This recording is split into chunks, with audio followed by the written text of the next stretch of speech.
देखिए ना, हम दोनों की उम्र में कितना फासला है। अगर किसी को इस सब के बारे में पता चला तो शायद हमारा मिलना बंद हो जाएगा। कितनी एज लगती है मेरी? 30 या 35?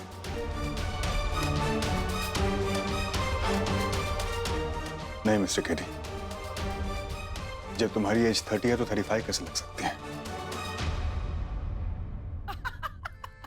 हेलो हीरो साहब, अब अगर अपना ख्याल नहीं रखोगे तुम तो 30 में डेफिनेटली 35 के ही लगेंगे आप।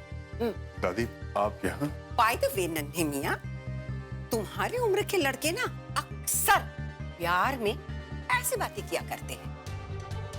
हम कैसे दिख रहे हैं, कितने के दिख रहे हैं?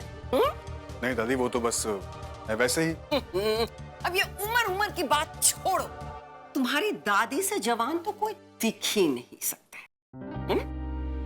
अच्छा सच सच बताओ नन्हे मियां, आजकल ये तुम्हारे साथ चल क्या रहा है भाई? राजीव के जाने के बाद कोई बड़ा चौड़ा होकर घूम रहा है, क्या बात है? और रही बात यंग दिखने की, तो भाई जरा जिम शिम जाया करो, चटक कपड़े पहनो, इतने बड़े डिजाइनर हो तो अपने डिजाइन में एटीट्यूड लाओ। दुनिया जवान दिखने के नुस्खे ढूंढती रहती है, और एक है आप जो सीनियर सिटीजन दिखना चाहते हैं। दादी, दुनिया के लिए मैं अपने आप को नहीं बदल सकता। मैं जैसा हूं ठीक हूं और खुश हूं। ठीक है भाई, मत मानो हमारी बात और इसी तरह शीशे के सामने खड़े होकर सवाल करते रहो। बाय। दादी,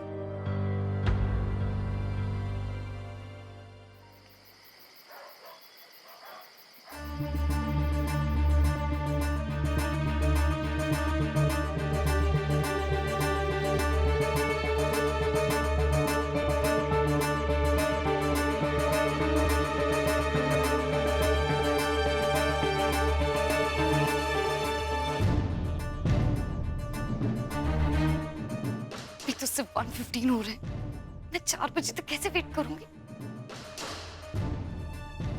चिरैया, चिरैया, चिरैया, चिरैया उठो प्लीज।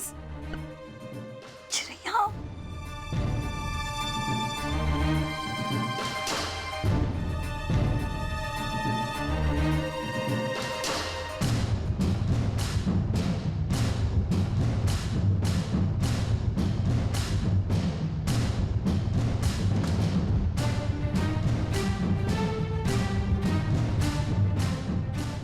मैं इनको जगाती हूँ।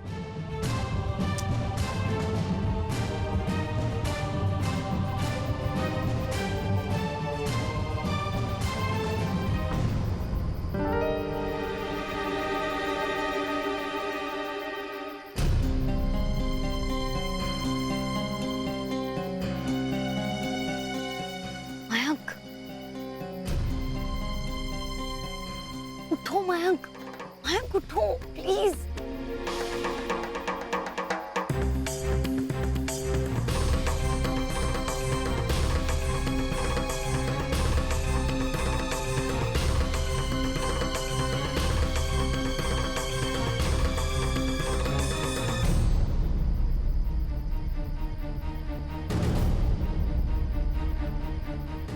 गांव है या नर्क, पता नहीं कैसे रहते हैं लोग यहाँ।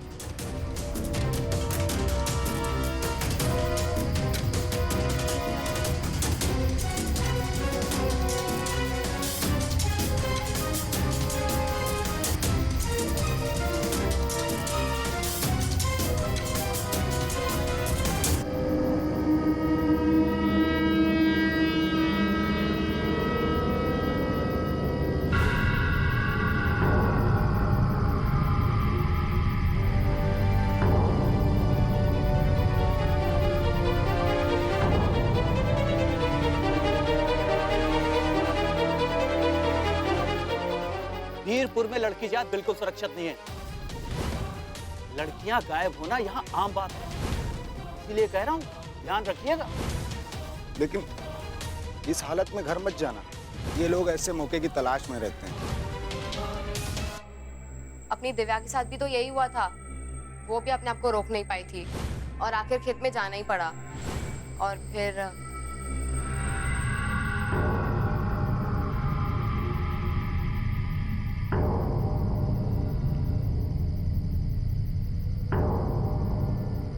भाभी कितना पानी पी जाओगी? अगर आपने इतना सारा पानी पी लिया तो रात को खेत की ओर दौड़ोगी।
नमस्ते भाभी जी।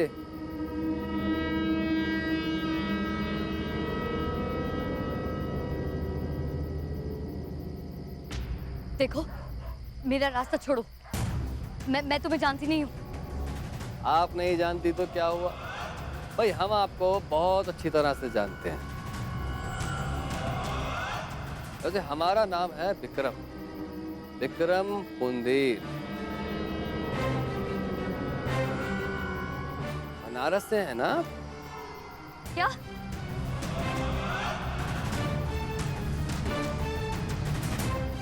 मुझे कुछ समझ में नहीं आ रहा, तुम क्या कह रहे हो? मेरा रास्ता छोड़ो। लफंडर लोग जब देख नहीं रहे, हम भाभी जी से बात कर रहे हैं यार। देखिए भाभी जी, ये आपका शहर नहीं है, यहाँ पे कभी भी कुछ भी हो सकता है। अखबार तो पढ़ती होंगी ना भाभी जी?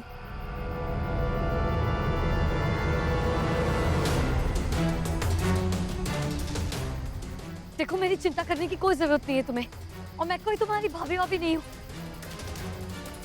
देखो, मेरा रास्ता छोड़ो, नहीं तो मैं चीख कर पूरे गांव को बुला दूंगी। ठीक है भाभी जी, ठीक, आप जाइए जाइए।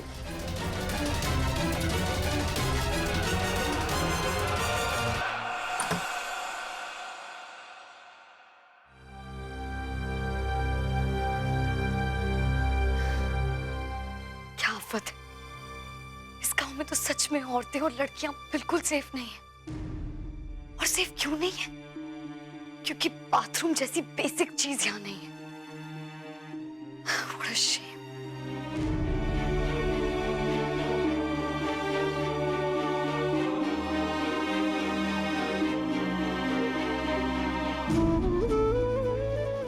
वाह चिरैया, कैसे रह लेती हो तुम यहाँ?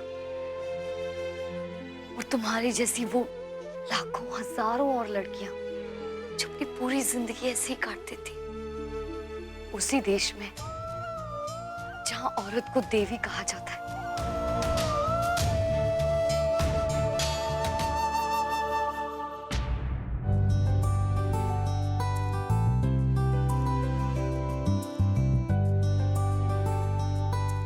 आज रेस्टोरेंट में केटी कैसे घबरा गए थे जब चाचा जी की वजह से हमें छिपना पड़ा। लेकिन कोई नहीं, प्यार में सब कुछ माफ है और सब जायज भी।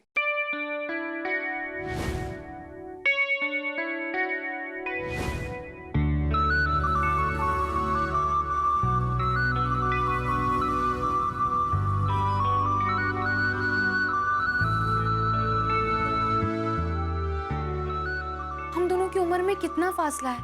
अगर किसी को इस सब के बारे में पता चला तो शायद हमारा मिलना बंद हो जाएगा।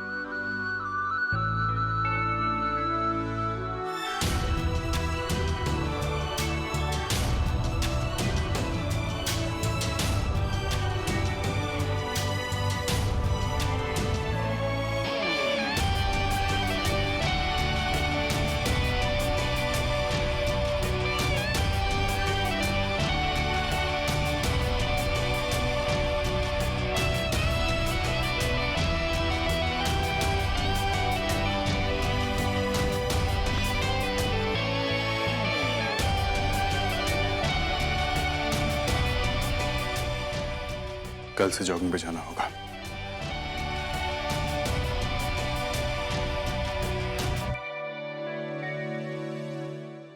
केटी, आज आप हमारी वजह से बहुत परेशान थे ना, लेकिन कोई बात नहीं, कल हम आपको ऐसे सरप्राइज देंगे कि आप एकदम खुश हो जाएंगे।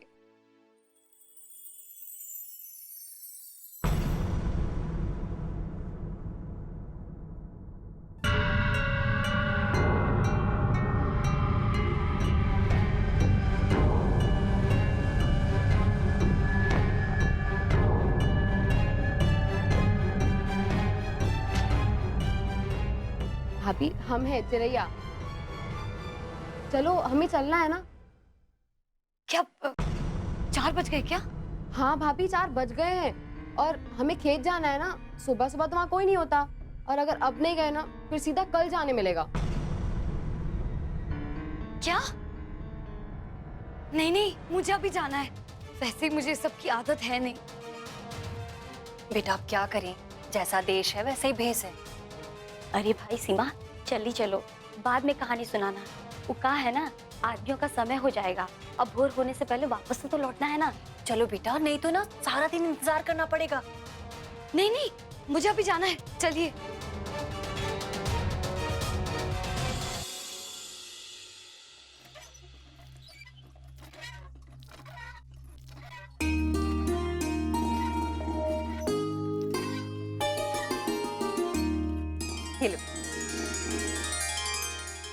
सच हो या जो कुछ भी मम्मी जी, मुझे तो यहाँ पर औरतों की हालत एक मजाक लग रही है। I mean, इस देश में मंदिर से ज्यादा टॉयलेट की जरूरत है। कैसे रहती हैं यहाँ औरतें? बेटा उनके पास कोई और चारा भी तो नहीं है, धीरे धीरे तकलीफ सहने की आदत पड़ जाती है। आपको पता है मम्मी जी, कल रात को मुझे टॉयलेट जाना था। जब मैं बाहर निकली तो कुछ जवान लड़के शराब के नशे में धुत घूम रहे थे। अगर इनके पास शराब पीने के लिए पैसे हैं, तो अपनी माँ बहनों के लिए टॉयलेट बनाने के लिए नहीं। हाय राम, गुंजन बेटा तुम रात को अकेले बाहर गई थी, तुम्हें कुछ हो जाता तो? बेटा हमें ही जगा लिया होता। तुम्हें हमारी कसम है, इस तरह से अकेले बाहर नहीं निकलना। यहाँ औरतें झुंड में जाती हैं बाहर। आप ही बताइए मम्मी जी, मैं और क्या करती। और वैसे भी इस सिचुएशन को झेलना नहीं, बदलना पड़ेगा। सच बेटा, हमें तो अब तक पता नहीं था कि 15 साल बाद भी गांव वहीं का वहीं है। तरक्की के नाम पे सिर्फ जनसंख्या बढ़ी और मुश्किल है। कमाल है, हमें तो लगा था कि शायद थोड़ी तो प्रगति हुई होगी। सच मौसीमा, मुझे भी विश्वास नहीं हो रहा है कि हम इतने पिछड़े हुए हैं। हम किस बात की आजादी बनाते हैं? यहाँ औरतें घूंघट डाल के घूमती हैं। टॉयलेट जैसी बेसिक सुविधाएं नहीं है हमारे पास। इस देश को हम कहाँ से विकसित कह सकते हैं? और सच कहूँ मौसीमा, इस सब से ना सिर्फ बीमारियां फैलती हैं। ताज्जुब की बात है, एक अजीब सा चक्रव्यूह है, एक के बाद एक चीजें होती चली जाती हैं। ऊपर से ये बिजली, यहाँ बिजली ही नहीं है मौसीमा। और लोग कहते हैं कि उन्हें बिना बिजली के जीने की आदत पड़ गई है। अरे अंधेरे में आने जाने से कितनी लड़कियां मारी जाती हैं। गुंजन बेटा देखो, बस 2 ही दिन की बात है, तुम अपने आप को किसी मुसीबत पे मत डाल देना।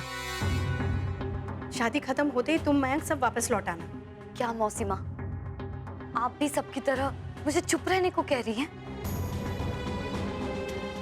अपनी आंखें और मुंह बंद करके मैं बस बैठ जाऊं? अरे नहीं नहीं बेटा, हमारे कहने का वो मतलब नहीं था। हम तो बस ये चाहते हैं कि तुम किसी मुसीबत में ना फंस जाओ। एक माँ अपनी बेटी के लिए और क्या चाहेगी? हाँ अच्छा मौसी माँ, समझ गई। और हाँ, आप ये बिल्कुल मत सोचना कि मुझे गांव से नफरत है या चिढ़ है। इनफैक्ट वो चिरैया है ना, उससे तो जैसे एक नाता सा जुड़ गया है। आप देखना, हम लोग हमेशा टच में रहेंगे। और हेलो हेलो, गॉड, फोन की बैटरी अब कहाँ चार्ज करूंगी?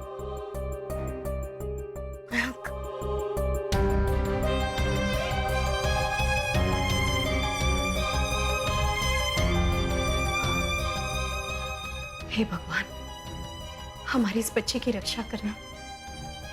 ये हमेशा दूसरों के बारे में सोचती है, दूसरों के लिए लड़ती है। इसे किसी मुसीबत में ना पड़ने देना।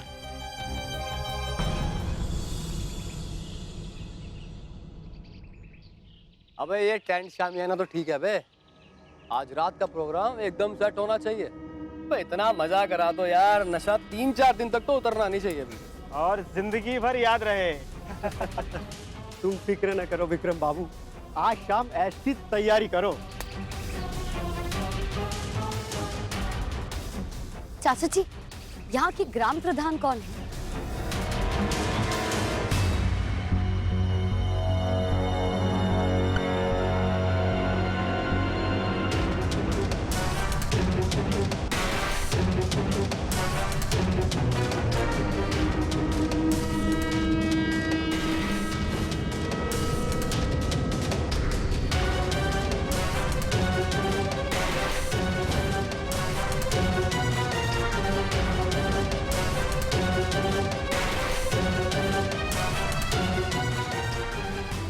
बताइए ना, मुझे उनसे कुछ बात करनी है।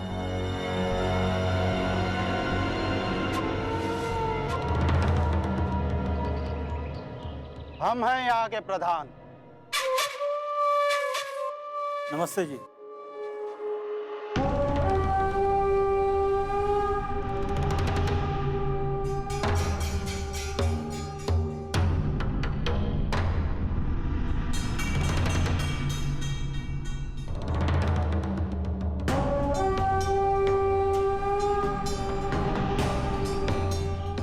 प्रणाम बाबूजी।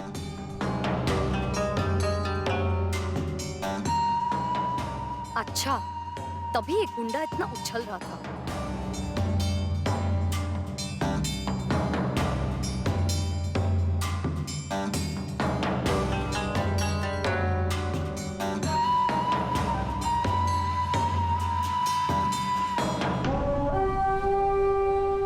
तुम्हें जो कहना है हम ही से कहो।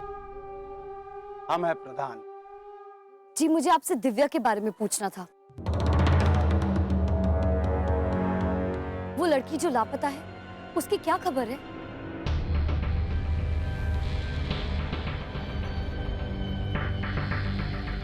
आपके गांव की लड़की है, आपसे बेहतर उसके बारे में और कौन जान पाएगा? जानता हूँ, पता है। पुलिस कार्रवाई कर रही है। जी अच्छा, लेकिन आप अपनी तरफ से क्या कर रहे हैं? उसे ढूंढने के लिए, उसके घर वालों के लिए?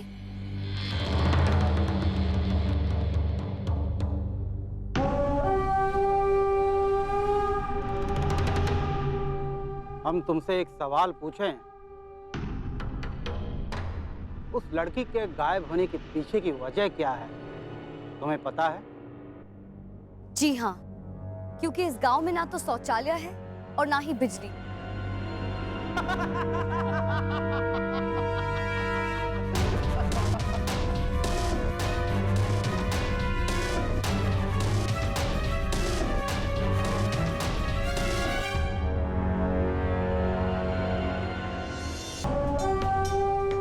लगता है तुम इस गांव में नई आई हो। रामेश्वर के यहाँ आई हो ना, अपनी बहन की शादी में।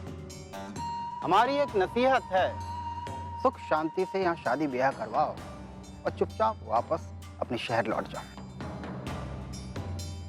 हमें हमारे हाल पे छोड़ दो। ये गांव है, शहर नहीं। यहाँ सब कुछ ऐसे ही चलता है और ऐसे ही चलता रहेगा। हमें शौचालय की आवश्यकता नहीं। आपको नहीं है, लेकिन औरतों को तो जरूरत है ना, उनकी सुरक्षा के लिए, उनकी इज्जत के लिए। आपने देखा ना शौचालय ना होने की वजह से क्या हो गया।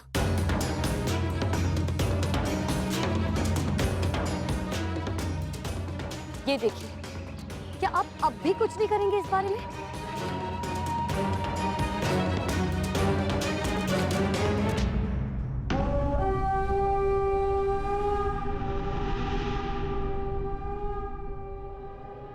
नीचे नीचे।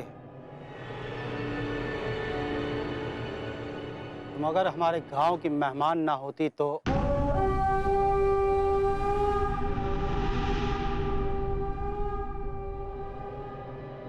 हमारे गांव में एक कहावत है कि औरतों को घूंघट में ही रहना चाहिए, समझी? वाह, क्या खूब। चेहरा घूंघट में, लेकिन टॉयलेट बाहर खुले में करें। ये आपके गांव में चलता है?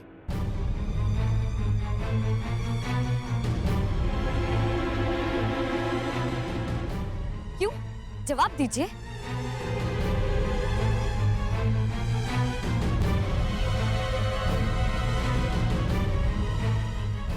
कुंजन, कुंजन, डोंट बी मैड। चलो यहाँ से।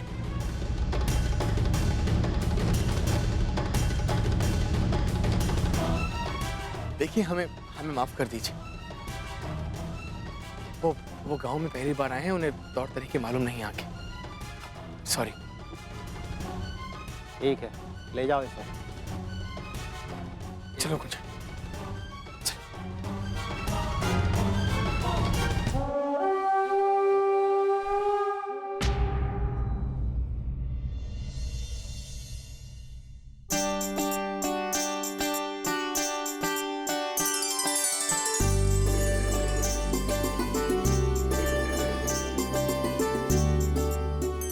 देखो, हम खुशी के मौके पर आए, क्यों बेकार में किसी से दुश्मनी मोल लेती हो?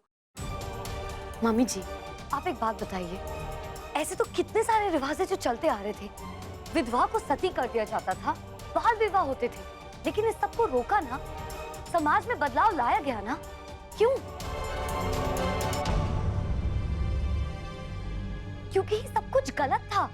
और आज इस गांव में एक लड़की गायब हो गई है और यहाँ किसी को उसकी चिंता नहीं है, उल्टे डर है सबको।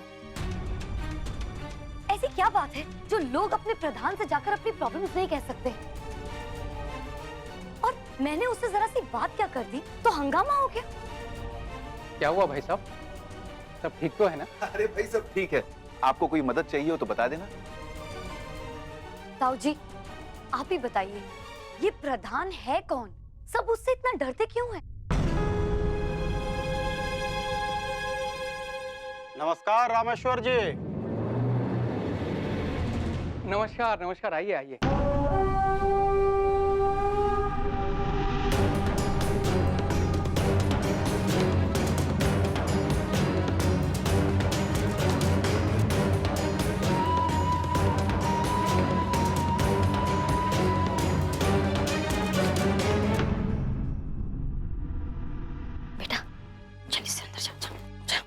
आपने आने का कष्ट क्यों किया?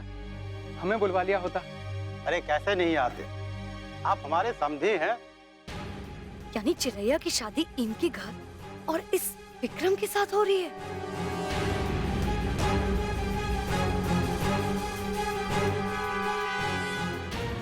और शादी के सारे इंतजाम भी तो देखने हैं।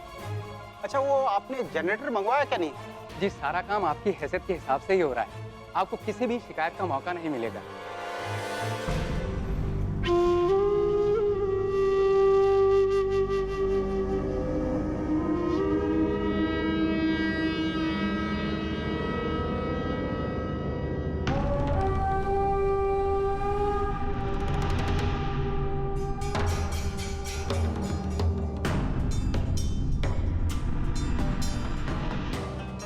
देखो बेटा, तुम शहर से हो, इसीलिए तुम्हें ये सब अजीब सा लग रहा होगा।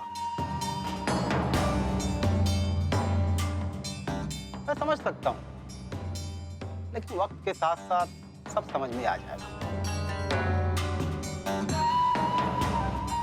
और अगर समझ में ना भी आए तो क्या फर्क पड़ता है? तुम्हें यहाँ कौन सा रहना है?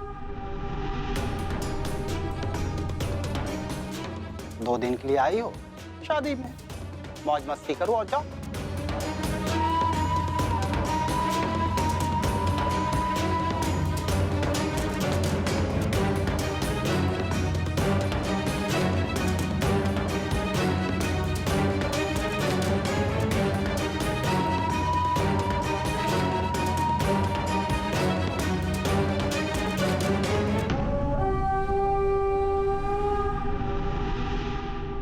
रात को हम बारात लेके आ रहे हैं।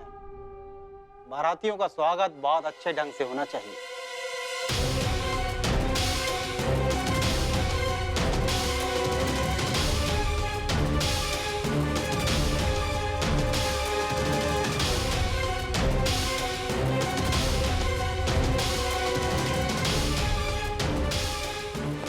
चलो बेटा।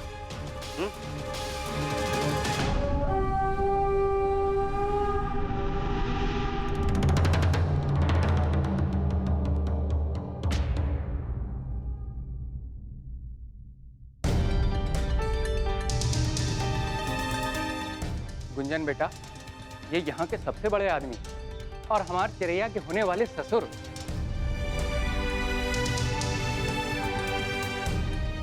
अच्छा होगा तुम इनके खिलाफ कुछ ना ही बोलो।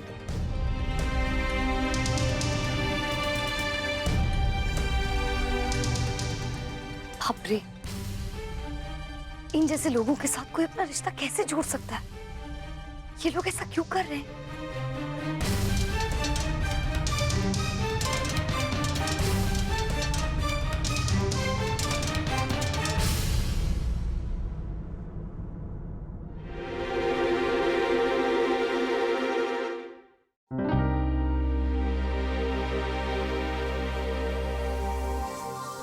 देखिए डिजाइन कैसा है, देखिए ना। शीतल को दे दो, आगे का काम वही देखेगी।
सॉरी।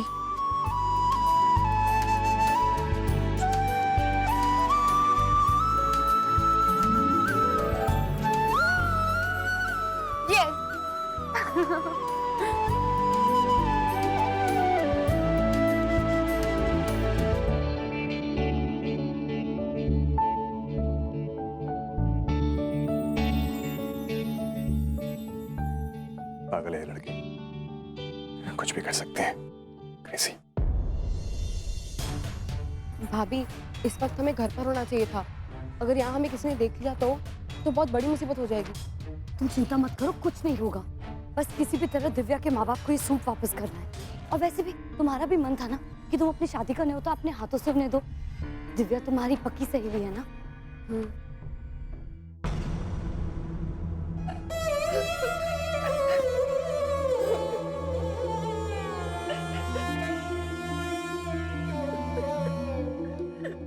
ना रो दिव्या की माँ, रोने से कुछ ना होगा।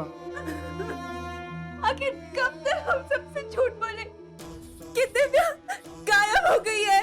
हम तो जानते हैं ना कि दिव्या हमें और सबको छोड़ छोड़ के चली गई है।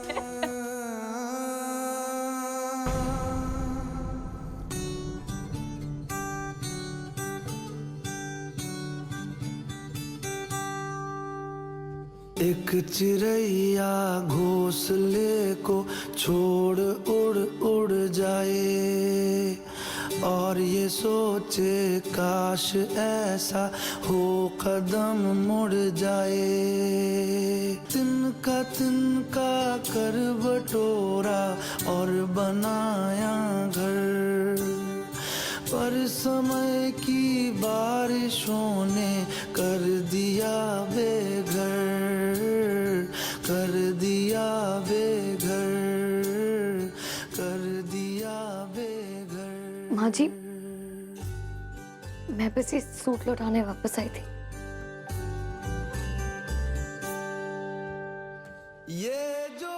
माँ जी, मैं जानती हूँ कि दिव्या वापस तो कभी नहीं आ सकती,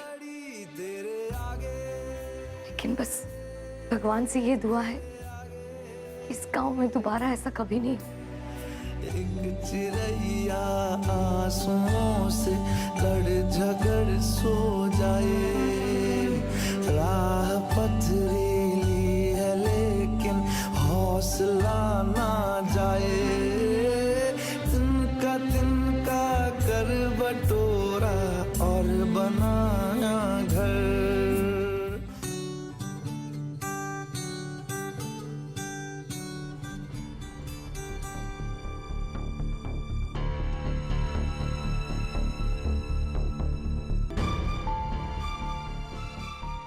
कनेक्शन हो गया, अब इसे घुमाइए।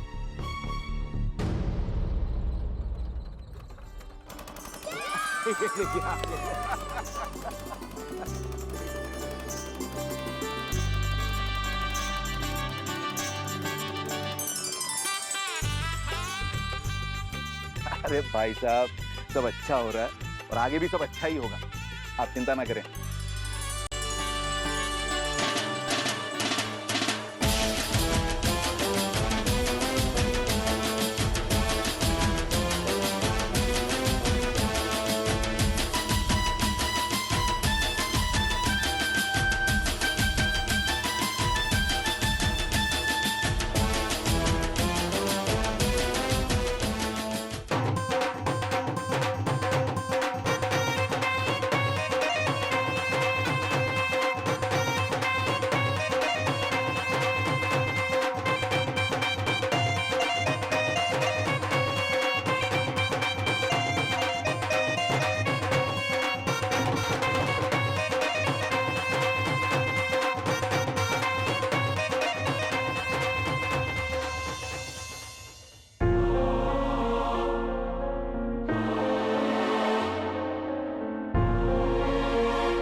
ये दिव्या के माँ बाप ने दिया है तुम्हारे लिए। हाँ। एक बात पूछूं चिरैया, ये जो गांव के हालात है जिसकी वजह से तुम्हारी सहेली की जान चली गई, क्या तुम उसके लिए इंसाफ नहीं चाहती हो? एक मिनट के लिए सोचो, दिव्या की जगह अगर तुम होती तो? दिव्या के साथ जो हुआ वो तुम्हारे साथ नहीं होगा, इस बात की क्या गारंटी है?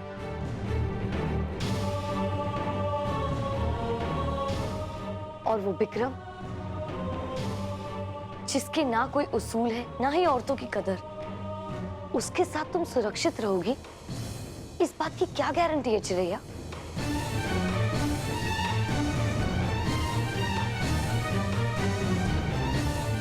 चिरैया, अगर तुम बदलाव चाहती हो, अपने दोस्त के लिए इंसाफ चाहती हो, तो एक बार उस विक्रम के बारे में फिर से सोच लो।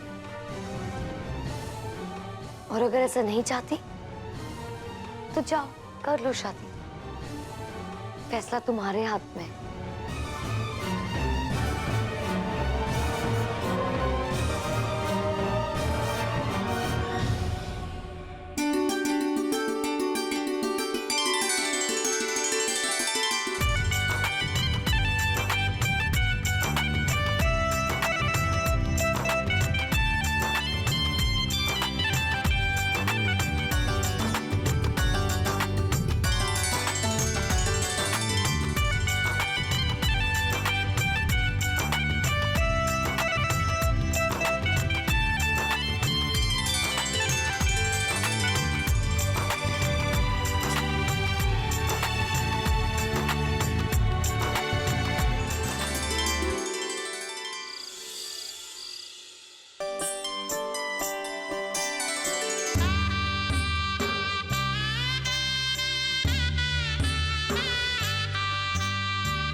रुकिए।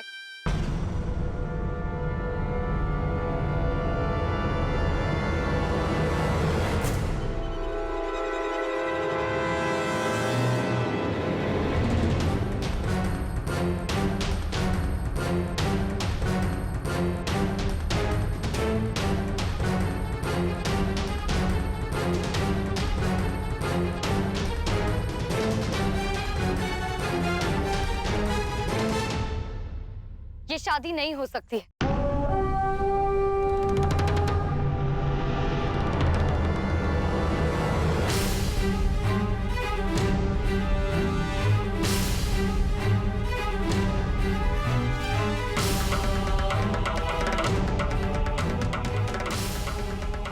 ये सब क्या है गुंजन?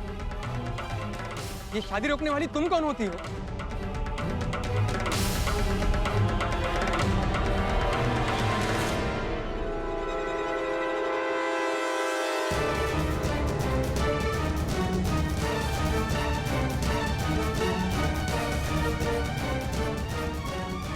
ये क्या बदतमीजी है? हमारे यहाँ बहू घूंघट में रहती है।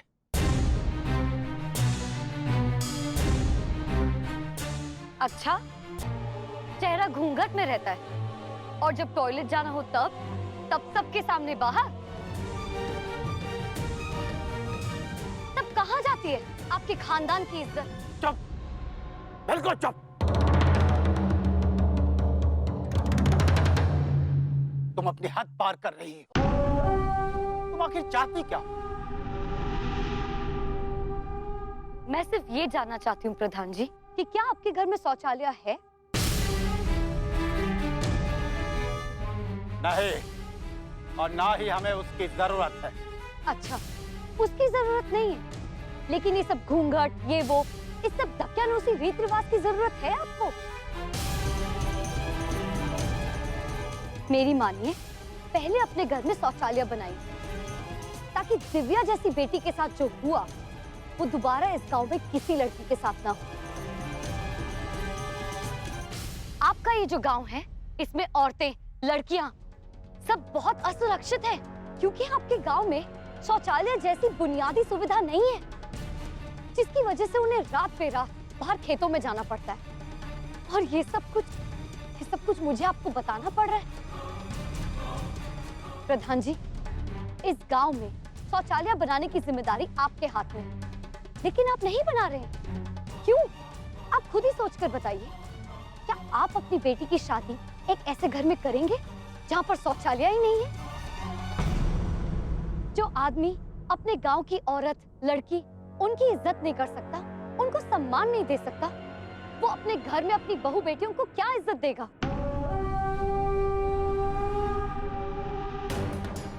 रामेश्वर, तुम्हें हो क्या गया? ये कल की छोकरी जिसे हम जानते तक नहीं, ये हमें सुना रही और तुम चुपचाप मुंह बंद किए खड़ा तमाशा देख रहे। चुप हो जाओ बेटी, ये शादी हो जाने दो। तुम्हें चिरैया की कसम, अब एक शब्द भी नहीं बोलना। चलो माफी मांगो इनसे। गुंजन बिटिया, माफी मांग लो। अरे चिरैया की जिंदगी का सवाल है, हम तुम्हारे आगे हाथ जोड़ते हैं, मांग लो माफी बेटा। मयंक, गुंजन को अंदर लेकर। माँ, गुंजन कुछ गलत नहीं कह रही है। मयंक, हम कह रहे हैं कि गुंजन को अंदर लेकर जाओ। इस गांव की औरतें वाकई सेफ नहीं है। गुंजन, मैं तुम्हारे साथ हूं। गुंजन, चलो अंदर। समझे जी, ये छोरी की तरफ से मैं आपसे माफी मांगता हूँ। चिरैया अब आपके घर की होने वाली बहू है, उसे आप जैसे चाहे वैसे रखिएगा। पंडित जी, आप रस्म शुरू कीजिए। ये शादी होगी और जरूर होगी। चिरैया, तुम दूल्हे को वरमाला पहनाओ। चिरैया, दूल्हे को वरमाला पहनाओ।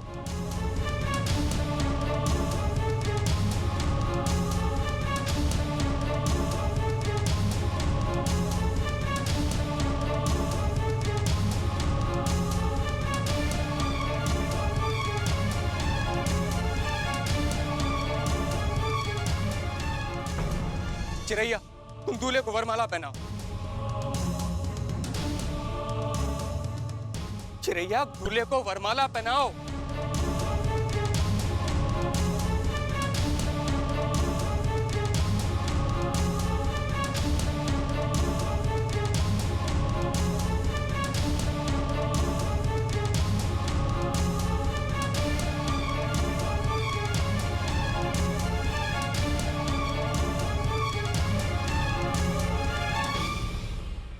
हम ये नहीं कर सकते हैं बाबूजी।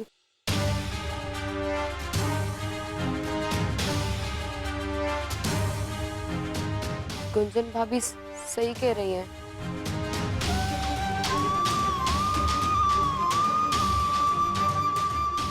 जिस घर में शौचालय नहीं है वहां हम शादी नहीं करेंगे।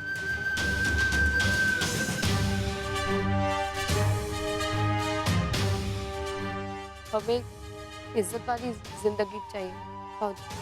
चिरैया, तुम बौरा गई हो क्या?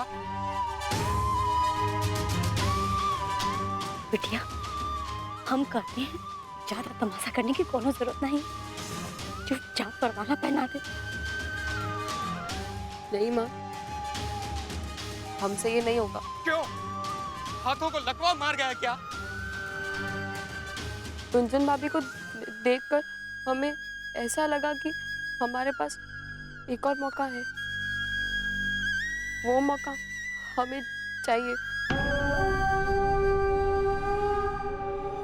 चिरैया बिल्कुल ठीक कह रही है, और वो ये कदम सिर्फ अपने लिए नहीं, हम सबके लिए उठा रही है। इस गांव की हर एक लड़की, हर एक औरत के लिए, और हमें इसका साथ देना चाहिए। जिस घर में शौचालय नहीं, उस घर में बहू नहीं।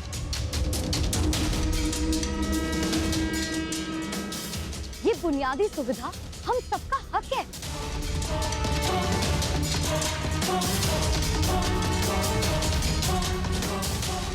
वो माफ कर दो बाबूजी। हमें बस एक अच्छा जीवन चाहिए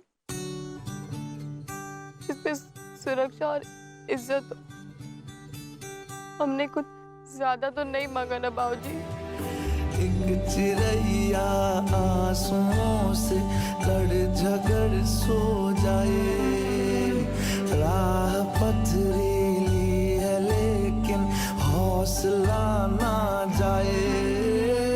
तिनका कर बटोरा और बनाया घर।